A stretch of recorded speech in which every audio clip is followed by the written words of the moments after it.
आपका वो आर्टिकल भी पढ़ा प्रतीक। तो सरकार का ये कहना, अभी तक आधिकारिक रूप से हमको ये नहीं मालूम सरकार की तरफ से कि प्राइम मिनिस्टर ने जो वो कोट किया उमर अब्दुल्ला को, वो कहां से उन्होंने वो उसका रेफरेंस पॉइंट क्या है, आपकी जांच में क्या निकला है? क्योंकि बीजेपी कहती है 3-4 बार बयान दिए गए हैं इस तरीके के। नहीं, देखिए, इसमें एक स्पेसिफिक कीवर्ड यूज किया गया है, भूकंप, अर्थक्वेक, जो स्पेसिफिक कीवर्ड यूज किया गया है।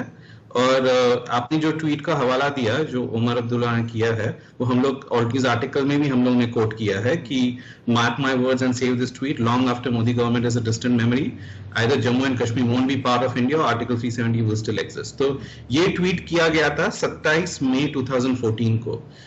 इसके एक दिन बाद फेकिंग न्यूज, जो एक सैटारिकल वेबसाइट है और firstpost.com का भाग है, उन्होंने ये एक आर्टिकल लिखा था कि आर्टिकल 370 के निकालने will cause earthquake separating Kashmir from India.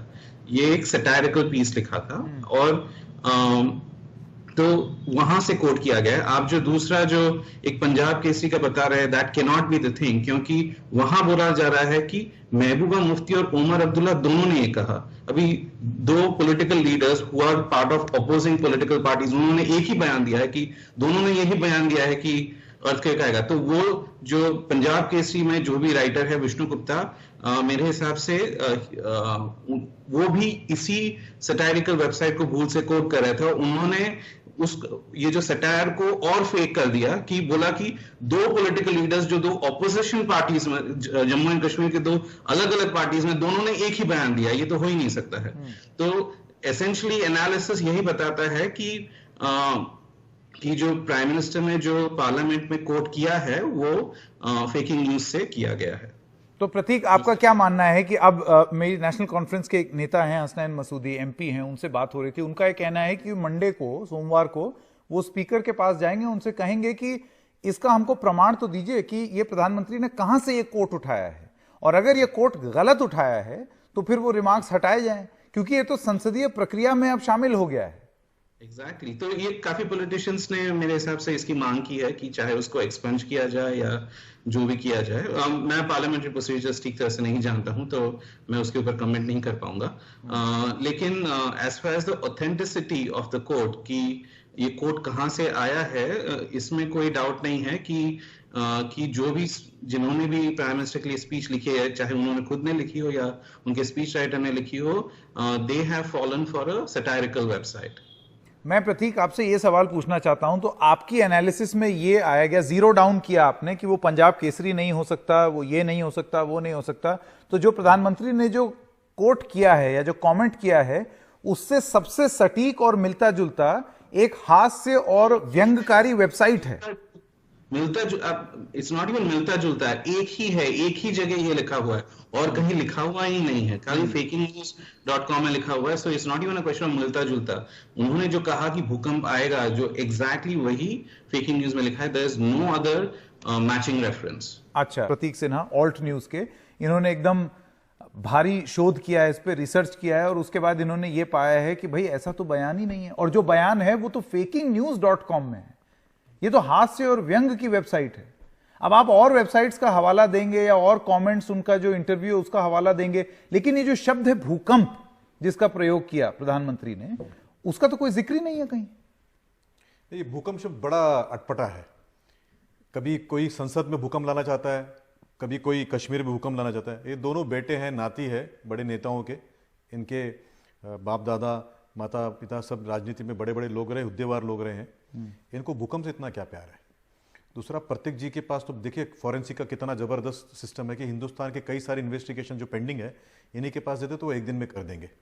नहीं, ये क्या बात हुई? आप जो उन्होंने तथ्य उजागर किए हैं वो तो अपनी स्टोरी पढ़े हुए हैं। उन्होंने कहा हमने इन्वेस्टिगेशन किया, हमने अपना रिसर्च किया, जिसमें हमने पाया कि ये भूकंप वाला जो रेफरेंस है वो सिर्फ एक वेबसाइट है, जो कि एक हास्य और व्यंग्यकारी वेबसाइट। मेरी रुचि इस बात में नहीं है कि प्रतीक सिन्हा के इन्वेस्टिगेशन में क्या है। मेरी रुचि इस बात में है कि उमर अब्दुल्ला को डिटेन करने के बाद में कश्मीर में शांति हुई कि नहीं। मेरी रुचि इस बात में कि कश्मीर के जो गरीब लोग हैं, नहीं, पर मेरी रुचि इस बात में है कि प्रधानमंत्री सही बोल रहे हैं या नहीं। बिल्कुल, तो बहुत बड़ी बात। अगर वो कह रहे हैं कि वो प्रधानमंत्री ने कोट किया उमर अब्दुल्ला को कि उन्होंने ऐसा कहा और उसमें भूकंप शब्द का प्रयोग है। संकेत भाई, मुझे 2-4 सेंटेंस तो बोलने दीजिए। हाँ। मतलब आई कैन अंडरस्टैंड, बट देखिए केसर उगाने वाले कश्मीर में जब केसरिया रंग थोड़ा बहुत आने लगा तो इतने लोग इन्वेस्टिगेशन करने लग गए। प्रधानमंत्री का स्पीच 4 लोग पढ़ते तो होंगे, मुझे लगता है, मुझे पता नहीं कि कौन लिखता होगा, कौन बोलता होगा, कुछ होता होगा, लेकिन प्रधानमंत्री जो है समझदारी से बोलते हैं, उसका नहीं, evidence भी बिल्कुल, इसीलिए आपको नहीं लगता? देखिए उससे मिलते जुलते बयान हैं, लेकिन भूकंप वाला बयान नहीं है। मैं ये चलिए मैं- एक सेकंड के लिए मैं एक उनके- सेकंड के लिए अगर आपकी आप बात भूकंप- मानता हूं। एक चलिए, सेकंड, अगर आप सेकंड के भूकंप लिए- शब्द हटा दें तो ये कोई डिस्प्यूट ही नहीं है। मैं मान रहा हूं, तो प्रमाण है, दिख रहा है कि उन्होंने उस तरीके के बयान दिए। ऐसा है। बात यह है कि प्रधानमंत्री ये जिस चीज 3 को लोग बोल रहे हैं, ये 3 लोग आज अरेस्ट होते हैं, तो इतना भूकंप यहां आ जाता है GK1 में। नहीं क्या नहीं, ये जरूरत है? क्या बात हुई? देखिए अब ये मैं बताओ क्या ये डिटेंशन किस लिए है? ये पूरी देखिए बात- नहीं, पर्सनल, विनीत गोयनका, मैं आपसे गुजारिश करूंगा, ये पर्सनल आरोपबाजी, और ये हम खबर कर रहे हैं, एक वेबसाइट है जिसने इस पे जांच पड़ताल की है। या तो आप ये बोल दें कि वो गलत है, अगर वो गलत है तो आप उनको कोर्ट ले आइए, अदालतों में ले आइए। मैं गलत हूं, मुझे अदालतों में ले आइए। ये बोलना कि यहां भूकंप आ रहा है और मेरा GK1 प्रधानमंत्री में पूरा विश्वास है, इलेक्टेड प्रधानमंत्री है, और जब वो बोलते हैं और हाउस में बोलते हैं तो बड़े सम्मान से बोलते हैं। अगर बात गलत हुई तो उनको कहिए कि वो जाके किसी मेंबर को कहे और वो मेंबर रेज करे, प्रिविलेज की बात आ जाएगी। अगर प्रधानमंत्री ने मानते हैं? हाउस में अगर उनको लगता है कि ये बात आप गलत है मानते तो हैं कि प्रधानमंत्री को इसका वो देना पड़ेगा प्रमाण, क्यों कि देना वो पड़ेगा? कहां ऐसे से कोई उन्होंने उठ छुट आएगा और पूछेगा, और प्रधानमंत्री जो है सच्चाई को छोड़ के इनके पीछे जाएंगे? नहीं, सच्चाई नहीं। कौन है ये आप- लोग? इनका प्रधानमंत्री- फंडिंग कहां से आता है? एक सेकंड, इनकी क्या वैलिडिटी है, इनकी क्या इंटीग्रिटी क्या है? बोल रहे हैं उसकी भी तो कोई वैलिडिटी है, कोई भाई, सैंक्टिटी है। एक मुझे बताइए ना, संसद में बोला बिल्कुल गया है। हिंदुस्तान के 130 करोड़ लोग विश्वास रखते हैं सर। कौन ये वेबसाइट अल्ट न्यूज, कहां की इनकी फंडिंग, इनकी क्या इंटीग्रिटी, मुझे तो पता नहीं। मुझे इनके ऊपर शंका है। राइट टू रिप्लाई जी, इनके ऊपर मुझे शंका है कि इनकी फंडिंग कहां से, बताएं जरा। मैं प्रतीक सिन्हा का जवाब ले रहा हूं क्योंकि आपने एक मेरी व्यक्तिगत आरोप कोई लगाया। रुचि नहीं है ये अल्ट न्यूज के ना खुलासे में सुनने में। एक सेकंड, प्रतीक सिन्हा, मेरी रुचि केवल ये है कि कश्मीर आज शांत है और राइट इन टू लोगों को रिप्लाई। सच में बहुत डेटिंग जल्दी करना समय खत्म हो रहा है। प्रतीक सिन्हा, जल्दी से आपका राइट टू रिप्लाई। एक तो ये है कि पहले ही मैं बोल चुका मैं कि ये जो जेंटलमैन है मैं उनके साथ नहीं आना चाहता, क्योंकि उनके पास कोई फैक्ट्स नहीं होते, उनके पास सिर्फ personal attack. Sir what is your funding source, please tell that. नहीं, एक सेकंड। एनडीटीवी पे कभी इनके साथ नहीं बुलाया जाए, because he never has any आपका फैक्ट्स। जवाब, आपका- एक सेकंड, खुल जाता है, एक सेकंड, मुझे तो आप डर कार्यक्रम जाते हैं, खत्म सर। करना है, मैं जवाब सुन। कोई भी आएगा प्रधानमंत्री पे टीका टिप्पणी कर देगा और हिंदुस्तान की जनता सुनेगी। एक सेकंड, तब मुझे नहीं आना है, और मुझे बोला गया था कि it will be just me, because I don't want to speak to this man. He just Sir, what is the source of funding? एक सेकंड, विनीत गोयनका प्लीज, एक सेकंड। प्रतीक, क्योंकि सवाल उठाए गए हैं